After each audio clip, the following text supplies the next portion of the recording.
Hello, folks. Welcome to Gardening News and Views. I'm Dr. John, your host, and we're going to talk about all different kind of plants today, I think.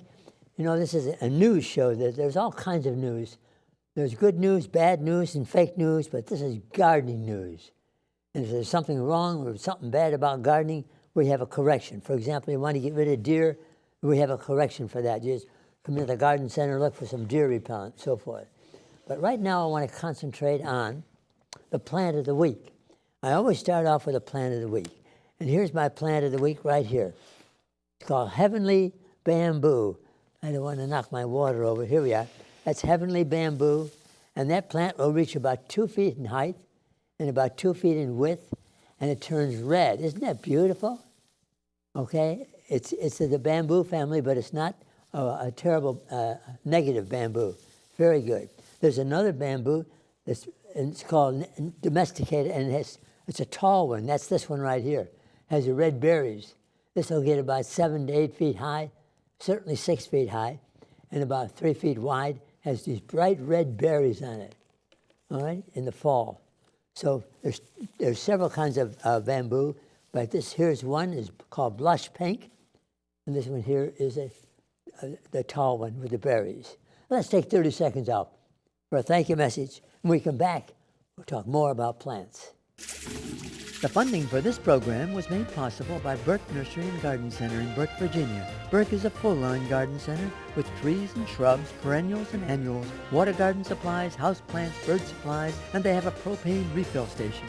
Burke also provides the public with an October month-long festival featuring hay rides, mountain slides, merry-go-rounds, pony rides, and much, much more. For more information, check their website or phone 703-323-1188. Welcome back, folks. I'm Dr. John, your host of this gardening show today, and we're talking about the proper way to plant plants and so forth.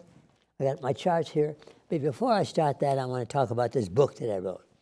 You know, I have a file cabinet in my office at home, and A through Z, like you all would use, anything to do with apples, you put it under fruit or under apple, or et cetera, diseases under D, et cetera. And I had all this information in my file book, in my file cabinet, and I thought, it's not doing any good there. So I took it out, and I wrote a book. And here it is right here. I'll put it up like this. Everything was, all the things in A through Z. Gardening News and Views with Dr. John, and this is called Gardening Tips, Facts, and Formulas. All right? Now I'm going to open it up and tell you a couple of things that are in there. For example, proper landscaping, all about trees, different kinds of trees and so forth, all in color. You see there? All in color. And a little poem about trees. And then all about evergreens, all different types of evergreens, and what to fertilize them with. Like, for example, right now in the fall, you should be feeding almost all your azaleas and your evergreens with Hollytone. Hollytone at half rate. Whatever you use in the spring, go half rate now. All right? How to attract butterflies into your garden with the right number of plants. And ornamental grasses, and the pictures of the grasses here. There you are. See that? This goes on and on. It's loaded. All things that I kept in my file cabinet to talk about. I thought I decided to put them in a book. House plants. These house plants are in here according to the light in the room. They're listed according to north and south window, east window or west window, and so forth. Then it talks about orchids. Goes on and on. Then we talk about pruning. It goes on, and stink bugs, what to use to get rid of stink bugs. It's in here in color. This is a loaded book with all kinds of information. I took it all out of my cabinet, my file cabinet, put it in a book called Gardening Tips, Facts, and Formulas by Dr. John. If you're interested in this book, I can't sell it because it's a public access. If you want more information about this beautiful garden book that I've written over almost 400 pages, you can contact me by email, all righty? But it's a wonderful book. Bees, all right? What bees do for the world. Different disease problems. Goes on, and grasses, hanging baskets. Oh yes, I'm not going to spend a lot of time on that. Gardening tips, facts, and formulas. Now, this is the time of the year that you should be thinking about planting.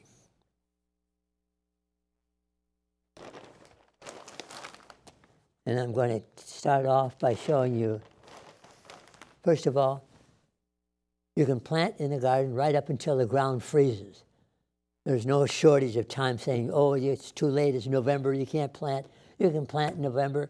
In fact, you can plant in December if the ground isn't frozen. As long as the ground's not frozen, you can plant. But when you do plant, make sure that you handle it right. All right, some people believe that you should do this, okay? Dig a hole 2.5 times bigger than the earth ball, deep. Throw all that clay dirt out. Bring in some sand and topsoil, put in the bottom. And then plant it 50% above ground grade. And then mulch it very heavy. That's a lot of hogwash.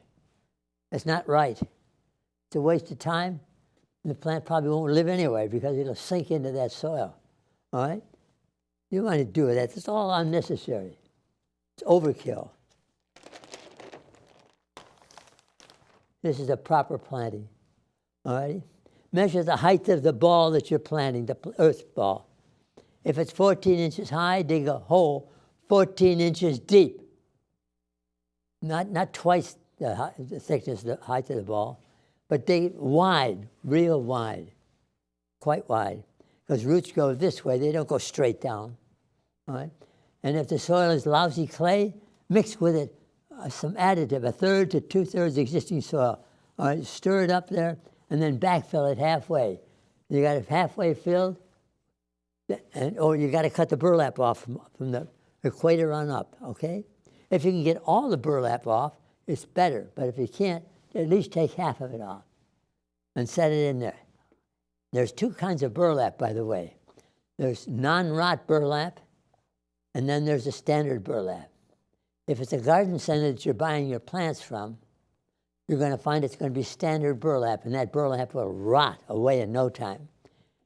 Now, unfortunately, some of them, and I'm not going to blame them all, but sometimes the big stores that have their plants sitting out on the blacktop, they have a no-rot burlap on theirs because they can't repot them and re-burlap them. So they have a no-rot burlap. So it depends on where you're getting it. If you got a no-rot burlap, you better take it all away because that won't rot away. Right? The garden centers don't even handle that kind of, all right? And go ahead and plant it and give it a darn good drink. Adding peat moss is always necessary and so forth. All right? That's the proper method for a B&B plant. Let's talk about a potted plant, such as this one right here that I brought in. Let me get over here and get this. There we are. This is right, this is wrong. When you pull it out of here, I don't want to make a big mess, but I'm going to try it. See that? That's all. Those roots are all tangled up in there. You got to take a screwdriver or a tool and pull those roots out. I don't want to make a big mess, and pull them all out. Because if you just stick it in the ground like that, you'll expect it to die eventually. But if you pull the roots out, no problem. Okay? That's very important.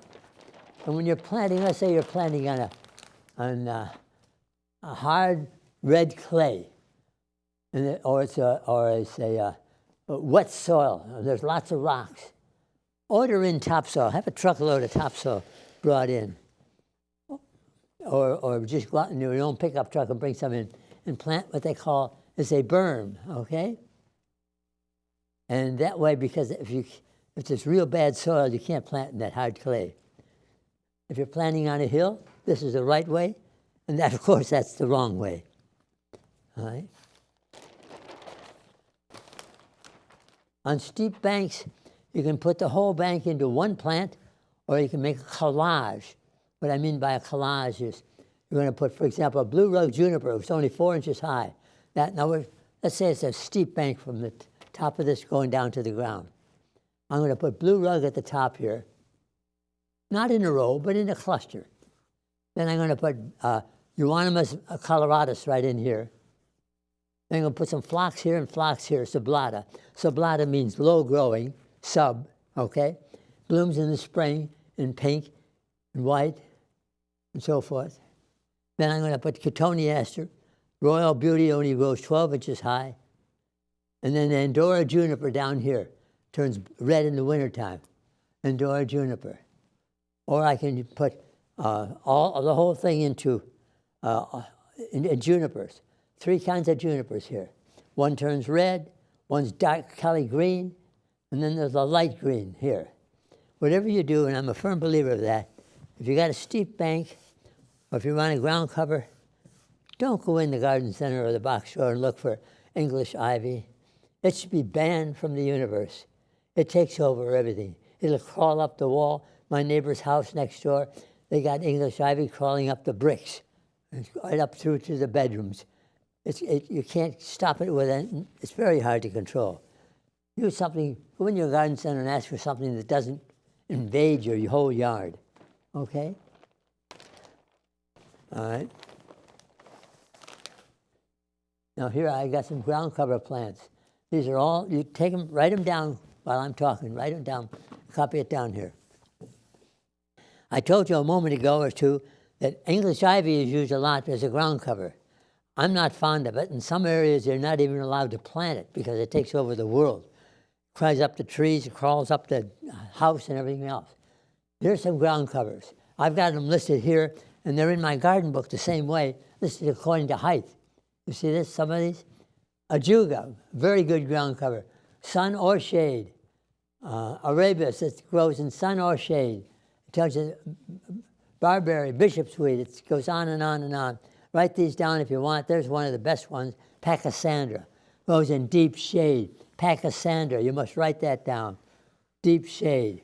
Very classy plant. All right? That's just some of them. Now I want to go over to something else here now.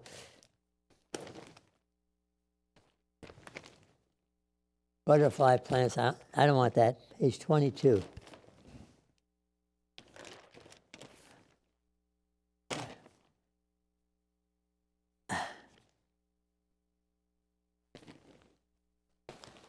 When you go into a garden center, you usually have a problem, okay?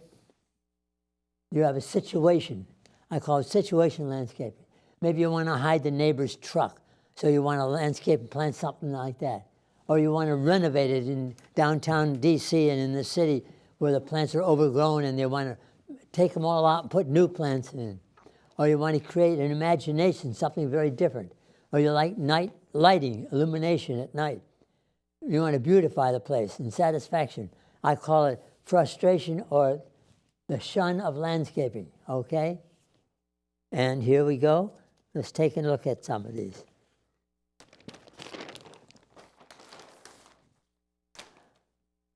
All right. You can have that, either Euonymus is here, or compactus, go very tall, very high, or you want something under the window, or lower ones. Go into your garden center and ask for exactly what your situation is. Walk up to the plant and feel it. Is it needles or it's spiny? Does it have thorny things? Is it going to drop seeds? Is it going to be a problem for the kids with the seeds and so forth? All right? And when you do end up planting, plant like this. Give dimension. A tall plant, a smaller plant, and then a low-growing plant, like that. All right? That's wrong. See that underneath the eave of the house? That plant's going to die. And there's no height here. Build up some soil higher than the lawn, okay? And don't plant right next to the sidewalk, okay? That's better. This is bad, all right? Not this. It's too close to the sidewalk, and that's too close to the house. Give it dimension, all right? You know, there's so many different ways to plant, but I told you, you can plant in this clay if you just add something to it. And if you add into it a little bit of sand or compost, or certainly add peat moss, and one of the best things to break up clay is gypsum. You know what gypsum does to soil, whether it's your vegetable garden or whether it's your flowers around the front of your house. Gypsum destroys clay like salt destroys ice. All right, so go in the garden center and ask for some gypsum to mix with your soil, and that'll help break it up. That's what you need to do. Now, I got a couple plants, things I want to show you here. One is this right here. Sometimes this is a problem time. You might have this problem in your yard. You have moles or gophers. What do you use? If you go in the garden center and buy this product, I'm going to open it up.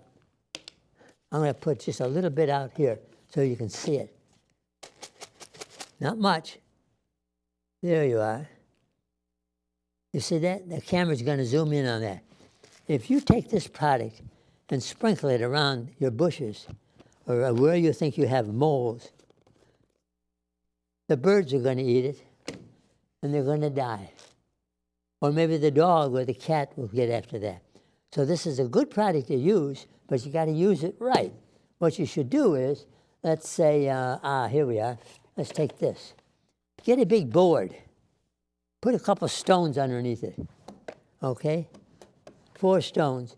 Sprinkle this out on it and put this on top and a brick on top so that they can go underneath. The dog can't get it, the birds can't get it, okay, and the cat can't get it. Don't put this out on the ground open. It will kill your dog or your cat.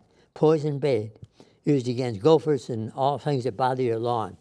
This is a very good product if used properly. If used properly. I'll pour that back in there. There we are. Talking about problems, I have this at home, the glue traps. This is a great product. I have put one of these underneath my sink in the utility room. Okay? There we are. I'm not going to open it. Well, it's sticky. I open it up. It's a sticky board. You put this underneath the sink in the utility room or where the hot water tank is, and if there's any mice in your house in the fall or crickets, they hop along them, sure enough. Put a couple grains of bird seed on there